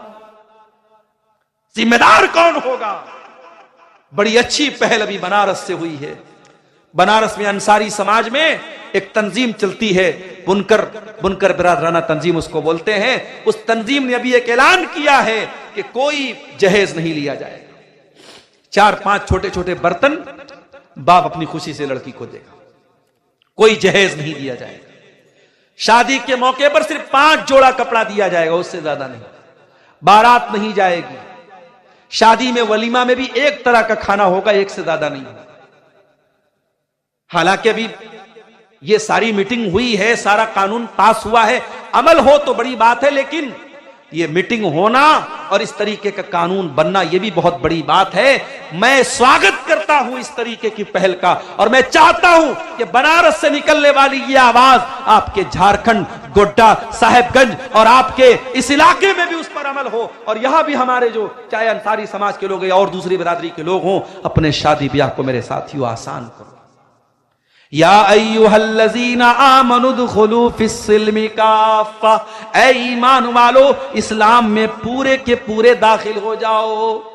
जिस इस्लाम को तुम फॉलो करते हो, अगर वो इस्लाम तुमको नमाज पढ़ने का तरीका बताता है, रोजा रखने का तरीका बताता है, ज़कात का हुक्म बताता है, हज का तरीका बताता है, तो वो इस्लाम आपको शादी ब्याह करने का तरीका भी बताता है। नबी की हदीसों में आपको निकाह का चैप्टर भी मिलेगा, नबी की हदीसों में मेहर का बयान मिलेगा, नबी की हदीसों में वलीमा का बयान मिलेगा, लेकिन नबी की कहीं भी हदीसों में आपको जहेज का बयान नहीं मिलेगा, बारात का बयान नहीं मिलेगा। ये जहेज, ये बारात, ये रस्मो रिवाज जिनकी वजह से आज जीना हराम है समाज का, अल्लाह के वास्ते मेरे प्यारे साथियों, इन रस्मों को छोड़ दो। और नौजवानों से कहना चाहता हूं, जरा गट्स पैदा करो, जरा हिम्मत पैदा करो। अपने बाप से जाके कह दो, अपनी मां से जाके कह दो कि ऐ मेरी मां, मैं कोई जहेज नहीं लूंगा, मैं सिंपल तरीके से, सुन्नत तरीके से शादी करूंगा। मेरे साथियों, इंशाअल्लाह मैं पूरे यकीन के साथ कहता हूं, हो सकता है वक्ती तौर पर तुम्हें कुछ तकलीफ हो सकता है वक्ती तौर पर तुम्हें लगे यार सब लोग ले रहे हैं, मैं क्यों नहीं ले रहा हूं, मगर आगे चल करके आप एहसास करेंगे, अल्लाह उस निकाह में बरकत अता करेगा मेरे प्यारे साथियों। और आगे बढ़िए, एक आदमी 5 टाइम की नमाज पढ़ता है, मस्जिद से बाहर निकलता है, जब मार्केट में बिजनेस करने जाता है, मस्जिद में 5 टाइम की नमाजें पढ़ने वाला और रातों में तहज्जुद की नमाज भी पढ़ने वाला, जब मार्केट में दुकान पर बैठता है, जब बिजनेस करता है, वहां झूठ भी बोलता है, वहां वादा खिलाफी भी करता है, वहां कस्टमर के साथ फ्रॉड भी करता है, वहां वो हराम तरीके भी अपनाता है। ऐ मेरे भाइयों, तुम कारोबार में, अपने बिजनेस में ये क्यों भूल गए कि तुम मुसलमान हो? जिस दीन को तुम मानते हो, जिस मजहब को तुम मानते हो, वो मजहब तुम्हें कारोबार करना भी सिखाता है, वो मजहब तुम्हें बिजनेस करना भी बताता है। क्या नबी ने आपको बिजनेस करने का तरीका नहीं बताया? अल्लाह के प्यारे नबी फरमाते हैं, अल बय्यान बिल खियारी मालम यतफर्रका फ़इन सदका व बय्यना बूरिका लहुमा फी बैहिमा। जब एक आदमी सामान खरीदता है, एक आदमी सामान बेचता है, अगर दोनों सच बोलते हैं, अल्लाह उनके कारोबार में बरकत पैदा करता है। व इन कज़बा व कतमा, और अगर दोनों झूठ बोलते हैं, मुहिक़त बरकत बैहिमा, अल्लाह उनके कारोबार की बरकत को छीन लेता है। अल्लाह के नबी एक दिन मार्केट गए, एक सहाबी अनाज बेच रहे थे, गल्ला बेच रहे थे, गालिबन गेहूं या जौ की दुकान थी उनकी। नबी ने उनके जौ के अंदर हाथ डाला, अंदर का जौ भीगा हुआ, ऊपर का सूखा हुआ। नबी ने कहा यह क्या है मेरे भाई? सहाबी ने कहा अल्लाह के नबी, बारिश हो गई थी, अनाज भीग गया था, गल्ला भीग गया था, जो भीगा हुआ गल्ला था अगर ऊपर रखता तो कस्टमर ना खरीदते, मैंने नीचे डाल दिया। आपने फरमाया ऐ मेरे सहाबी, ये तो धोखा हो गया, कस्टमर आएगा, सूखा अनाज देखेगा, ऑर्डर देगा, और तुम निकालोगे तो अंदर गीला अनाज होगा, ये तो कस्टमर के साथ फ्रॉड हो गया। ऐ मेरे सहाबी, मन गशना फलैसा मिन्ना, जो कस्टमर को धोखा दे रहा है, जो खरीदार को धोखा दे रहा है, वो हम में से नहीं है। धोखाधड़ी करने वाला हम में से नहीं है। ओ लोगों, आपके नबी ने आपको कारोबार करने का तरीका भी बताया है, जरा पता तो करो। मसला ये है, आज की दुनिया का इंसान पैसा कमाने के लिए बेचैन बना है। पैसा कैसे भी आना चाहिए, हलाल तरीके से आ रहा है या हराम तरीके से आ रहा है, धोखाधड़ी करके आ रहा है, झूठ बोल करके आ रहा है, 420 करके आ रहा है, इससे मतलब नहीं है। अल्लाह के नबी ने फरमाया था, कयामत के पहले कैसा दौर आएगा, याती अलन्नासी ज़मानुन ला युबालिल मरउ मिन ऐना खज़ल माल, इंसान परवाह नहीं करेगा। आपके इसी इलाके में बंधन बैंक, बंधन लोन की शक्ल में औरतों को लोन दिया जा रहा है और बाकायदा इंटरेस्ट पर लोन दिया जा रहा है, और घर की औरतों को इन्वॉल्व करके लोन दिया जा रहा है, और चंद पैसों के लिए, ज्यादा बड़ा अमाउंट नहीं, 5,000, 10,000, 20,000 का अमाउंट बैंक के जरिए इंटरेस्ट पर, ब्याज पर आज मुसलमान ले रहा है। मेरे भाइयों, जिस मुसलमानों के समाज में लाखों करोड़ों रुपए लोग अपने फालतू के शौक पर उड़ा देते हैं, काश हम कोई संस्था ऐसी बनाते, कोई इदारा ऐसा बनाते, कोई यूनिट ऐसी बनाते। हमारा कोई गरीब भाई है, उसको पैसे की जरूरत है, हम कोई ऐसा सिस्टम बनाते, आ मेरे भाई हम तुझे कर्जा देंगे और इसको कोऑपरेटिव बुनियाद पर देंगे, हम तुझे बगैर इंटरेस्ट के कर्जा देंगे, तू धीरे धीरे करके हमारा कर्जा भर देना। ऐसा कोई सिस्टम हम बनाते तो हमारी बहुत सारी कौम के लोग आज ब्याज से बच जाते। ये ब्याज इतनी खतरनाक चीज है, मेरे प्यारे नबी ने फरमाया कि अल्लाह की लानत हो ब्याज खाने वाले पर, ब्याज खिलाने वाले पर, ब्याज की गवाही देने वाले पर और ब्याज लिखने वाले पर, सब पर अल्लाह की लानत। इस गुनाह से मेरे प्यारे साथियों अपनी समाज को हम बचा सकते थे।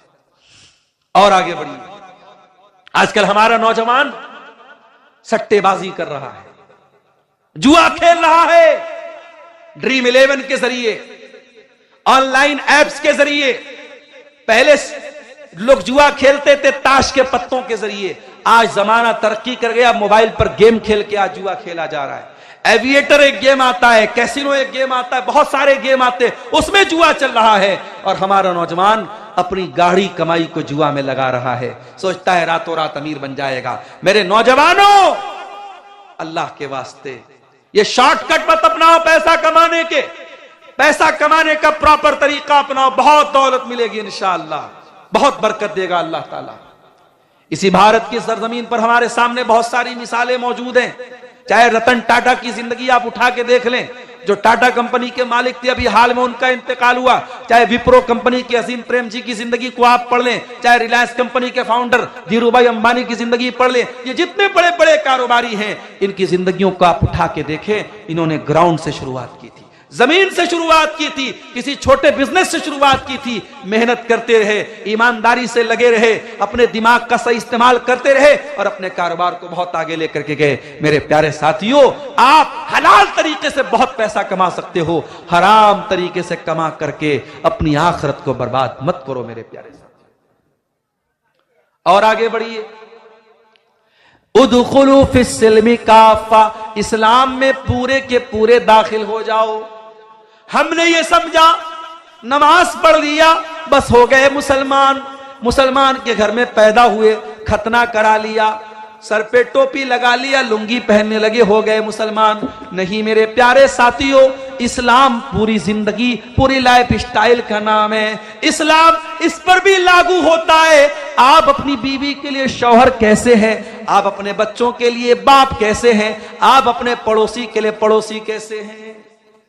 एक इंसान लोगों के साथ बहुत अच्छा सलूक करता है, मगर अपनी बीवी के लिए वो जल्लाद बना हुआ है, बीवी से ढंग से बात नहीं करता, बीवी को हमेशा गुस्सा दिखाता है, बीवी पर हमेशा रोब झाड़ता रहता है, बीवी को गुलाम बना के रखा है। माफ करना मेरे प्यारे साथियों, मैंने अपने कानों से सुना है, कहने वाले यहां तक कहते हैं औरत पैर की जूती है, उसको कभी सर पे न चढ़ाना और न सर पे चढ़ करके पेशाब कर देगी। ये जुमला मुसलमान कहता है। ओ लोगों, जिस औरत को तुम पैर की जूती करार दे रहे हो, मेरे नबी क्या फरमाते हैं? खैरुकुम li अहलिही व अना खैरुकुम li अहली। ओ लोगों, तुम में सबसे बेहतरीन इंसान वो है जो अपनी बीवी के लिए सबसे अच्छा है, और अल्लाह के प्यारे नबी फरमाते हैं कि मैं अपनी बीवी के लिए सबसे अच्छा हूं। आपकी 9 बीवियां एक साथ रहती थीं, आप उनके नखरे भी उठाते थे, आप उनकी ख्वाहिशात को पूरा भी करते थे, उनका हक भी अदा करते थे, सफर में जाते थे, कुरान अंदाजी करते थे, ड्रॉ करते थे, जिस बीवी का नाम आता था उसको लेके जाते थे। अभी कल एक साहब का फोन आया, कहने मौलवी साहब एक मसला पूछना है। मैंने कहा क्या मसला है? कहा अगर किसी की 2 बीवियां हैं और जिस बीवी के पास उसकी बारी लगी है, मान लीजिए हफ्ते में 2 दिन इस बीवी के पास, 2 दिन उस बीवी के पास उसने बारी लगाई है। अब जिस बीवी के पास वो गया है, वो बीवी अगर पाक नहीं है, पीरियड में है, तो क्या वो अपनी पहली वाली बीवी के पास जा सकता है? मैंने कहा तो बड़ा पेचीदा मसला आपने पूछ लिया भाई। मैंने कहा अच्छा आप ये मसला पूछ रहे हैं कि आपकी 2 हैं? तो कहा कि अल्हम्दुलिल्लाह मौलवी साहब मेरी 2 हैं। तो 2 वाले भी कभी कभी फोन करते हैं। वो तो अच्छा हुआ कि मैं घर पे नहीं था, और हमारी अहलिया तो जल्दी से फोन काट देती है कि 2 वाला क्यों फोन कर रहा है। तो अब बीवियां 2 हैं, लेकिन इंसान इस बात की चिंता कर रहा है कि कैसे उनके साथ इंसाफ हो। आज हालात क्या है? एक बीवी वाला भी अपनी बीवी के साथ जुल्म सितम कर रहा है। मेरे अजीजों, ये बीवी, नबी अकरम ने अपनी बीवियों के साथ हुस्न सुलूक करके ये तालीम दी है कि आप अपनी बीवियों के साथ अच्छा सलूक कीजिए, पक्के मुसलमान बनिए, पूरे मुसलमान बनिए, अपने बच्चों के लिए अच्छे बाप बनिए। ये जो हमारी कौम की बेटियां मुर्तद हो रही हैं, कभी आपने गौर किया ये मुर्तद क्यों हो रही हैं? उसके बहुत सारे असबाब हैं, बहुत सारे कारण हैं, बहुत सारे रीजंस हैं। उसमें एक वजह यह भी है, जिन बच्चियों को घर में प्यार नहीं मिलता, कभी मां ढंग से बात नहीं करती, कभी बाप मोहब्बत से बात नहीं करता, तो उन लड़कियों को मोबाइल पर कोई जरा सा आई लव यू बोल दे, जरा सा मोहब्बत के चंद जुमले फेंक दे, जरा उनके बालों की तारीफ कर दे, उनके चेहरे की तारीफ कर दे, तो वो लड़कियां लट्टू हो जाती हैं और उनके लिए मोम बन जाती हैं। इसलिए अपनी लड़कियों को ये नाजायज मोहब्बतों के जाल से बचाना है तो जायज मोहब्बतें उनको दो, अपने बच्चियों से प्यार करो। मेरे प्यारे साथियों, हमारे प्यारे नबी सल्लल्लाहु अलैहि वसल्लम अपनी बच्चियों से बहुत प्यार करते थे। 4 बेटियां आपकी थीं, 4 बेटियां आपकी थीं। बड़ी बेटी ज़ैनब थी, उसके बाद रुकैया थी, उसके बाद उम्मे कुलसूम थी, और सबसे छोटी बेटी फातिमा थी। हजरत फातिमा की शादी आपने हजरत अली से की थी। हजरत हसन और हुसैन की मां थी हजरत फातिमा। जब हजरत फातिमा कभी नबी के पास आती थी, नबी की जिंदगी में 3 बेटियों का इंतकाल हो चुका था, बस यही एक बेटी बची थी, सबसे छोटी बेटी थी, सबसे लाडली बेटी थी। जब ये नबी के पास आती थी, अम्मा आयशा फरमाती है कि अल्लाह के नबी अपनी बेटी का वेलकम करते थे। बेटी को देख करके आज घरों में माहौल ऐसा बन गया है कि घर में बेटी आ जाए तो बहू अपनी नाक मुंह बनाने लगती है कि हमारी ननद आ गई। भाई भी बेचारा धीरे से किनारे हो जाता है कि बहन आ गई तो बहन के बच्चे भी आ गए, उनको पैसा देना पड़ेगा, सामान देना पड़ेगा। मेरे भाइयों, अगर अल्लाह ने आपको बहन से नवाजा है, इस बहन की मोहब्बत की कदर करो। आज के इस दौर में अगर आपकी बहन वक्त निकाल करके आपके घर आती है, उस बहन के इस रिश्ते की कदर करो, वरना एक जमाना वो आएगा कि तुम तरसोगे। भाई की अलग दुनिया होगी, बहन की अलग दुनिया होगी। अपनी बहनों को भी मेरे भाइयों उनका मान सम्मान दो, उनको प्यार दो, अपनी बेटियों को मान सम्मान दो। बेटियां अगर घर में हैं, इज्जत से बात करो। अल्लाह के नबी अपनी बेटियों का इस्तिकबाल, अपनी बेटी का इस्तिकबाल करते थे और खड़े होकर के अपनी बेटी से कहते थे मरहबम बिबनती, ऐ मेरी बेटी तेरा आना मुबारक हो। और अल्लाह के नबी अपनी बेटी का हाथ पकड़ के चूम लेते थे और अपने बगल में, अपने साइड में, अपने बाजू में, अपनी सीट पर अल्लाह के प्यारे नबी अपनी बेटी को बिठाते थे। बेटियों से प्यार करना भी नबी की सुन्नत है, बेटियों से मोहब्बत करना भी नबी की सुन्नत है। और बेटियों को मारना बेटियों पर जुल्म करना और मां के पेट में बेटियों को कत्ल कर देना, ये मुशरिकों का तरीका है, ये जाहिलियत का तरीका है, ये मोहम्मद अकरम का तरीका नहीं है, ये इस्लाम का तरीका नहीं। इस्लाम हमें एक अच्छा बाप बनने की तालीम भी देता है। अपने बच्चों की तरबियत करो मेरे प्यारे साथी। अभी ट्रेन पर मैं सफर कर रहा था, गैर मुस्लिम लड़के लड़की आपस में बात कर रहे थे। बात निकल गई कि आजकल जो मोहब्बत चल रही है, छोटी छोटी बच्चियां, छोटे छोटे लड़के लड़कियां प्यार मोहब्बत के नाम पे उल्टे सीधे काम कर रहे हैं। तो उस लड़की ने बड़ी पॉइंट की बात बोली, गैर मुस्लिम लड़की थी। उसने अपने साथी से कहा, पता नहीं उसका भाई था या दोस्त था या शौहर था, जो भी था, उसने कहा कि मां बाप को बहुत चौकन्ना रहना पड़ेगा। आज लड़कियों की परवरिश करना है तो मां बाप को बहुत चौकन्ना रहना पड़ेगा। तो उसके साथ जो लड़का था उसने कहा कि अरे भाई, कितना भी कोई नजर रखेगा, लड़की कहां जा रही है, क्या करे, कितना भी नजर रखेगा इंसान अपनी बेटी पर। तो उस लड़की ने कहा कि सिर्फ नजर रखने से काम नहीं चलेगा। आज के दौर में अगर बच्चों को पालना है तो मां बाप को अपना सब कुछ कुर्बान करना पड़ेगा। वो लोग जो चंद पैसे कमाने के लिए अपने बच्चों को छोड़ के बाहर रहते हैं, उनसे कहूंगा भाई कम पैसे कमाओ, अपने बच्चों को टाइम दो। एक वक्त आएगा जब तुम्हारे पास पैसा तो होगा मगर बच्चे नहीं होंगे। आज अपने परिवार को छोड़ के कोई दुबई में काम कर रहा है, कोई सऊदी में काम कर रहा, और क्या जिंदगी है, कुत्तों की जिंदगी है मेरे साथी, जानवरों की जिंदगी है। यहां तो इंसान बड़े खुशी के साथ कहता था मेरे भाई तो सऊदी में काम करते हैं, जाके मैंने देखा है वो फैमिली क्वार्टर कैसे हैं उनके रहने। वो जो ड्राइवर का काम करते हैं सऊदी वगैरह में, छोटे से कमरे हैं बेचारे, उसी में वो रहते हैं, उसी में किनारे लेटरिन बना हुआ है, छोटे से कमरे में पूरी जिंदगी गुजारना है। मैडम का फोन आ गया, मालिक का फोन रात में 2 बजे आया तो वो ना नहीं कर सकता, ना करेगा तो जल्दी से पासपोर्ट पर स्टाम्प लगा के फौरन एयरपोर्ट भेज दिया, जाओ वापस जाओ, अपने इंडिया चले जाओ। कोई जिंदगी है? मैं कहता हूं कम खाओ, अपने बच्चों को बाप का प्यार तो दे दो मेरे साथ। कितनी औरतें बेचारी रोती हैं, मसला पूछती हैं, मौलवी साहब मेरा शौहर 2 साल से बाहर है, 3 साल से दुबई में है, मैं शादीशुदा औरत अकेली रहूं, कैसे रहूं? समाज कहता है कि औरतें रह लेती हैं, औरतें जरूर रह लेती हैं मगर घुट घुट के रहती हैं। और उसमें बहुत सारी ऐसी औरतें भी हैं, घर में ज्वाइंट फैमिली सिस्टम है, देवर भी रहता है, जेठ भी रहता है, कजिन्स भी रहते हैं, शौहर बाहर रह रहा है, कितने घरों में हराम रिश्ते पनपते हैं। ऐसी नौकरी, ऐसा काम जिसमें आप अपनी फैमिली को टाइम न दे सकें। मेरे प्यारे साथियों, अपने परिवार से दूर रहकर 2-2 साल तक अपने बच्चों से दूर रहकर के काम करना पड़े, ऐसा काम करना ठीक नहीं है मेरे प्यारे साथी।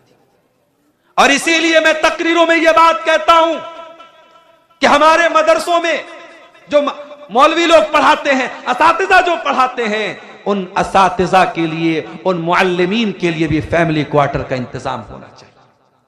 जो कौम अपने खाने पीने पर लाखों करोड़ों खर्च कर सकती है, क्या अपने कौम के बच्चों को पढ़ाने वाले टीचरों के लिए फैमिली क्वार्टर का इंतजाम नहीं कर सकती? ये कौन सी जिंदगी है कि एक टीचर मदरसे में पढ़ा रहा है, 6-6 महीने पर उसके मदरसे की छुट्टी होती है, 6 महीने में एक बार बेचारा अपनी बीवी के पास जाता है। क्या उसकी बीवी को अपने शौहर के साथ रहने का हक नहीं है? क्या उसके बच्चों को अपने बाप के साथ रहने का हक नहीं है? कितनी मस्जिदें हैं, इमाम साहब के रहने के लिए बिल्कुल छोटा सा हुजरा दिया जाता है। बेचारे इमाम साहब अगर पूरा पैर फैला के सो जाएं तो एक सर दीवार में लड़ रहा है और दूसरा पैर दीवार में लड़ रहा, इतना छोटा सा कमरा इमाम साहब को रहने के लिए दिया जाता है। अरे तू अपनी बिल्डिंगों में आराम से रहे, अपने बच्चों के साथ आराम से रहे, अपनी बीवी के साथ आराम से रहे, और तेरी मस्जिद का इमाम बेचारा अपनी बीवी से दूर रहे, अपने बच्चों से दूर रहे। मेरे प्यारे साथियों, ये मसले हैं जिन पर हमें गौर करने की जरूरत है, जिनका हल निकालने की जरूरत है। क्या मौलवी और उस इमाम और उस मदरसे के टीचर के बच्चों के दिल में ये जज्बा नहीं कि हम अपने बाप के साथ रहें? आज का दौर वो दौर नहीं है कि बच्चे कहीं और आप कहीं और बच्चे पल जाएंगे। बच्चों को पालना है और खास तौर से बच्चियों को पालना है तो आपको अंधा, गूंगा और बहरा बन करके नहीं पालना पड़ेगा। आपको 2 आंखों के बजाय 4 आंखों के साथ जिंदगी गुजारनी पड़ेगी। आपकी बेटी कॉलेज गई, 2 बजे छुट्टी हो रही है, आपकी बेटी 4 बजे क्यों आ रही है? आपने बेटी को 15,000 का मोबाइल दिलाया, बेटी के पास 60-70 हजार का आईफोन कहां से आया? बेटी के मोबाइल पर 800 रुपए का रिचार्ज किसने कराया? क्या आपकी जिम्मेदारी नहीं है ये जानने की? आप अंधे बन गए, आप गूंगे बन गए, आप बहरे बन गए। मैं भी मुंबई गया था, मुंबई के कुछ साथियों ने बताया कि मुंबई में बाकायदा कुछ ऐसे पिकनिक स्पॉट्स है, कुछ ऐसी जगह हैं जहां पे लड़के लड़कियां आपस में मिलते हैं, उसको इंग्लिश में बोलते हैं लवर पॉइंट, जहां लवर लोग और आपस में प्यार मोहब्बत का ढोंग करने वाले लोग मिलते हैं। और मुझे मुंबई के कुछ साथियों ने बताया कि मौलवी साहब कभी आपको अगर मौका मिले हम चल के दिखाएंगे, उसमें बड़ी तादाद मुसलमान लड़कियों की होती है जो घर से नकाब में निकलती है और वहां आकर के अपने महबूब से मिलती है, और महबूब कोई मुसलमान नहीं होता, गैर मुस्लिम होता है, मुशरिक होता है, काफिर होता है, और मुसलमान लड़की उसके साथ मिलती है। मेरे प्यारे साथियों, अगर अफसोस इस बात का है कि मुसलमान लड़की गैर मुस्लिम लड़के के साथ बाकायदा पब्लिक प्लेस में मिल रही है, उससे बड़ा अफसोस इस बात का है उसका बाप कहां मर गया, उसकी मां कहां मर गई, उसके गार्जियन कहां मर गए। लोग कहते साहब हमें अपनी बच्ची पर भरोसा है, अंधा भरोसा न करो मेरे प्यारे साथियों। अपनी आंखें खोल करके बच्चियों को पालो, अपने कानों को खोल करके अपनी बेटियों की परवरिश करो। यह जमाना अंधा भरोसा करने का नहीं है। हजरत जकरिया अलैहिस्सलाम मस्जिद में रहते थे और उनकी परवरिश में मरियम थी, मरियम के वो खालू थे, मरियम को पालते थे, मरियम की परवरिश करते थे, क्योंकि मरियम के माँ बाप का इंतकाल हो चुका था, तो ये खालू थे, इन्होंने गोद ले लिया था और पाल रहे थे। एक दिन हजरत जकरिया मस्जिद में आए और देखा कि मस्जिद के सारे दरवाजे लॉक हैं, सारे दरवाजे बंद है, खिड़कियां बंद हैं, और मरियम के पास बेमौसम का फल, अनार का मौसम नहीं अनार मौजूद है, अमरूद का मौसम नहीं अमरूद मौजूद है, आम का मौसम नहीं आम मौजूद है। काल या मरियम अन्ना लके हाजा, कहा कि ऐ मरियम ये फल तेरे पास कहां से आया? ऐ बेटियों के बाप, ऐ बेटियों की माएं, आपकी बेटी रात को 2 बजे किससे बात करती है? क्या आपको पूछने का अधिकार नहीं? क्या आपको नजर रखने का अधिकार नहीं है? आपने आंखें बंद कर ली, आपने कान बंद कर लिए, मेरी बेटी जो चाहे सो करे? नहीं, जकरिया ने पैगाम दिया, गार्जियन हो तो गार्जियन का हक अदा करो। काला या मरियम अन्ना लकी हाजा, कहा है मरियम ये फल कहां से आया? कालत हुआ मिन इंदिल्लाह, मरियम ने कहा खालू जान ये फल अल्लाह की तरफ से आया है, कोई इंसान नहीं लाया, कोई मस्जिद में नहीं आया, ये फल अल्लाह की तरफ से आया है। जकरिया अलैहिस्सलाम ने देखा कि अगर मेरी भांजी मरियम के पास बेमौसम का फल आ सकता है, तो मैं 70 साल का बूढ़ा हो चुका हूं, औलाद मांग रहा हूं अल्लाह से, औलाद नहीं दे रहा है अल्लाह, लेकिन अगर बेमौसम का फल मिल सकता है तो मेरे जैसे बूढ़े को औलाद क्यों नहीं मिल सकती? अब वहां पे ज़करिया अलैहिस्सलाम दुआ करते हैं, रब्बि हबली मिन लदुनका ज़ुर्रियतन तय्यबा इन्नका समीउद दुआ, ऐ अल्लाह अपने इस बूढ़े बंदे को नेक औलाद दे दे, तो दुआओं को सुनने वाला है। मेरे अजीजों, ज़करिया अलैहिस्सलाम ने हमें और आपको पैगाम दिया, एक जिम्मेदार बाप बनो, एक जिम्मेदार मां बनो। और अपनी माओ से कहना चाहूंगा, आखिरी बात बयान करके बात खत्म कर रहा हूं, अपनी माओ से एक बात कहना चाहूंगा। आपने वो हदीस बहुत सुनी होगी, मां के पैरों के नीचे जन्नत है, वो हदीस आपने बहुत सुनी होगी, बाप जन्नत का दरवाजा है। आज अब्दुल गफ्फार सलफी के मुंह से एक और हदीस सुन लो, जो माएँ है वो भी दिल थाम के सुने और जो बाप है वो भी कलेजा थाम के सुने। अल्लाह के नबी फरमाते हैं, मा मिन अब्दिन यस्तरईहिल्लाहु रईयतन सुम्मा यमूतु यौम यमूतु व हुवा गाशुन लिरईयतिही इल्ला हर्रमल्लाहु अलैहिल जन्नह।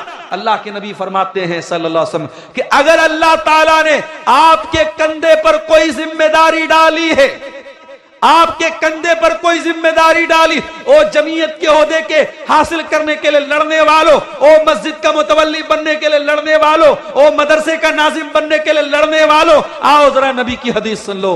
अगर अल्लाह ने आपके कंधे पर कोई जिम्मेदारी डाली है और आपने अपनी जिम्मेदारी का हक अदा नहीं किया, अगर आपने अपनी जिम्मेदारी को सही तरीके से पूरा नहीं किया और उसी हाल में मर गए, जन्नत हराम हो जाएगी आपके लिए, जन्नत हराम हो जाएगी उस इंसान के लिए। इसीलिए सहाबा भागते थे जिम्मेदारियों से। ये जिम्मेदारी जिसको मिल जाए उसको जवाब देना पड़ेगा अल्लाह के यहां। ऐ लड़कियों के बाप, ऐ लड़कों के बाप, तू बाप है तो तेरे कंधे पर जिम्मेदारी है तेरी औलाद, तेरे कंधे पर जिम्मेदारी है तेरी औलाद। ऐ मेरी माँ बहनों, अल्लाह ने आपके आंगन में बच्चों की किलकारियों को गूंजने की तौफीक दी है तो बहुत बड़ी नेमत है। अरे जिन औरतों के गोद में बच्चा नहीं होता, समाज ताना मार मार के उस औरत को बीमार कर देता है। अरे ये तो बांझ है, ये तो बांझ है, इसको तो औलाद नहीं हुई, 2 साल हो गया, 10 साल हो गया, इसको समाज ताना मार मार के उस औरत को बीमार कर देता है, मरीज बना देता है। अगर अल्लाह ने आपको औलाद दिया है मेरी माँ, यह औलाद बहुत बड़ी नेमत भी है और बहुत बड़ी जिम्मेदारी भी है। इस जिम्मेदारी का हक अदा करो। एक जिम्मेदार माँ बनो, एक जिम्मेदार बाप बनो। मैं ऐसे बापों को जानता हूं जो रात में तहज्जुद पढ़ते हैं मगर बेटा फजर भी नहीं पढ़ता, बेटा एक टाइम की नमाज नहीं पढ़ता और बेटे से कभी कहते भी नहीं कि बेटा तू नमाज पढ़। मैं ऐसी माओ को जानता हूं जो रातों में तहज्जुद पढ़ती हैं और वो माँ बैठ करके तहज्जुद पढ़ रही है और बेटी किनारे अपने बॉयफ्रेंड से बातें कर रही है। मेरी माओ और बहनों, ये माहौल नहीं चलेगा, ये लापरवाही नहीं चलेगी। अंधी गूंगी और बहरी बनकर के जिंदगी मत गुजारो। अपनी आंखें, कान, दिल, दिमाग सब खोल करके जिंदगी गुजारो और एक जिम्मेदार माँ बाप बनो।